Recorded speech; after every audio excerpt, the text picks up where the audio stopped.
ধিং আঞ্চলিক সাৰ্বজনীন ৰঙালী বিহু সমিতি উদ্যোগত সৰু বিহুৱতী আৰু বৰ বিহুৱতীৰ প্ৰতিযোগিতা শুক্ৰবাৰে নিশা ভাগত অনুষ্ঠিত হ'বলগীয়া বিহু প্ৰতিযোগিতাখনি শনিবাৰে পুৱাৰে পৰা অনুষ্ঠিত কৰে। ইয়াত ৰাইজ বিহুৰ দলসমূহ আৰু বিচাৰকসকলো নিশা কোভিড প্ৰটোকলৰ চৰকাৰী নীতি নিৰ্দেশনা অপেক্ষা কৰি পুৱাই পালন কৰে বিহু প্ৰতিযোগিতাখনি। ধিং চহৰৰ চাৰিআলিৰ সমীপত ৰত্নভৱন বিহুতলীত শনিবাৰে কাহিলী পুৱাই অনুষ্ঠিত কৰে সৰু বিহুৱতী আৰু বৰ বিহুৱতী প্ৰতিযোগিতা। কোভিড প্ৰটোকলৰ নীতি নিৰ্দেশনা মানি পুৱাৰে পৰা পালন কৰে এই প্ৰতিযোগিতাখনি।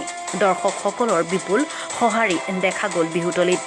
ধিঙৰ পৰা ইন্দ্ৰেশ্বৰ নাথৰ ৰিপৰ্ট। পুৱাই আপোনালোকৰ বিহুতলীত দেখা গ'ল যে বিহু প্ৰতিযোগিতাখনি পুৱা যে অনুষ্ঠিত কিয় কৰিলে দাদা সবিশেষ জনাব?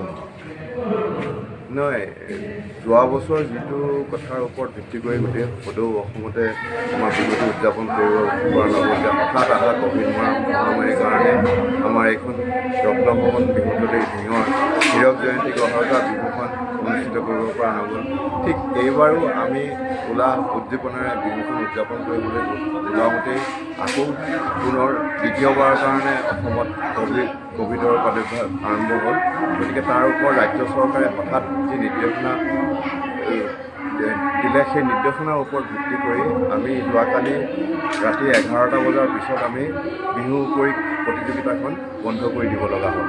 আৰু গোটেই নিশাটো আমাৰ যিসকল প্ৰতিযোগী ইতিমধ্যে আহি উপস্থিত হ'লহি তেওঁলোকে গোটেই নিশা ইয়াতে থাকি আমাক আজি পুৱা আমি তেওঁলোকক লৈ আমি পুনৰবাৰ এই প্ৰতিযোগিতাখন আৰম্ভ কৰিলোঁ। আৰু সমূহ ৰাইজো যোৱাকালি ৰাতিলৈকে থাকি পেলাই তেওঁলোকে যেতিয়া 11টা বজাত যেতিয়া আমাৰ ৰাজ্য চৰকাৰৰ নিৰ্দেশ মানি আমি প্ৰতিযোগিতাখন বন্ধ কৰিলোঁ, তেওঁলোকে পুনৰ আজি ৰাতিপুৱা আহি আমাক বিহুতলী শুৱনি কৰি তেওঁলোকে এই প্ৰতিযোগিতাখন আৰম্ভ কৰাত সহায় সহযোগিতা আগবঢ়ালে।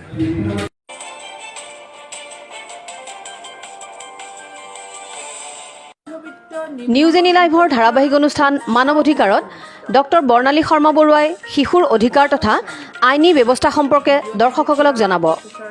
চাই থাকক প্ৰত্যেক শুক্ৰবাৰে সন্ধিয়া মানৱ অধিকাৰ।